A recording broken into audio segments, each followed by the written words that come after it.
Life-saving action. We meet the man who kept a boy alive after a lightning strike in Travis County. A 9-year-old boy is still in the hospital tonight after a lightning strike yesterday nearly killed him. The strike injured 2 other children, but they were released earlier today. It happened right before an afternoon soccer practice at the Lake Travis Youth Association Field of Dreams in Bee Cave.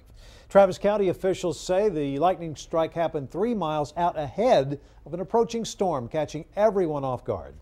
KXAN's Sophia Beausoleil explains how one coach's quick thinking helped save the young boy's life. It's kind of like my second home. Been here for 10+ years.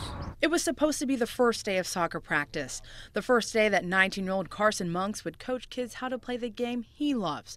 The first day, which was almost one 9-year-old boy's last. Seeing a kid on the ground like that is not very easy. Carson says the weather seemed fine Tuesday night. There were some clouds, but nothing threatening. He then heard a clap of thunder and people screaming for help. Pretty much as soon as I got there, verbally I said, God help me.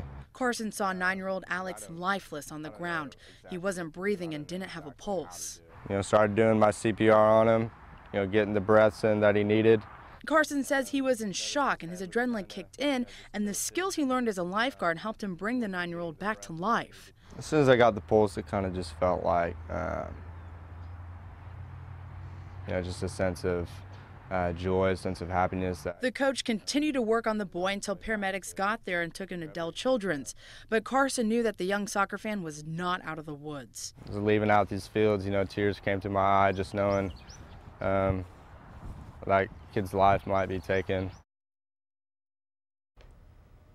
And thanks to Carson's quick thinking, that boy is recovering. Now, the Lake Travis Youth Association says practices were canceled today, but will resume tomorrow. And they're looking at their safety measures and how to enhance their procedures. Now, going in depth, we wanted to take a look at safety measures Lake Travis ISD has in place for lightning. The district installed this lightning detection system at the Lake Travis High School football stadium and at 2 middle schools. The $20,000 system is called the ThorGuard, and it can detect lightning strikes at least 10 miles out. Now, the district says administrators and coaches will get an advance warning via email if there's lightning or bad weather in the area at least 15 to 20 minutes out. In this day and age, we really can't tell what Mother Nature is going to do until she actually does it. These actually come in very handy to give us a little warning of what she may be up to. Now, back in 2012, Lake Travis ISD first installed the system. It went off during a Friday night football game, and they actually had to evacuate the stadium. Now, the district says they'll also get the all clear from that device when it's safe to be outside. Shannon and Jim. All right, Sophia, thank you. Really fascinating technology, but we know it's not just technology, Jim. There's also a really good rule of thumb that can keep you safe when it comes to lightning. There is, Shannon. We thought it would be helpful to share that with you this afternoon in light of what happened yesterday. It's called the 30-30 lightning safety rule. Essentially, you go indoors after you've seen lightning if you can't count to 30 before hearing thunder.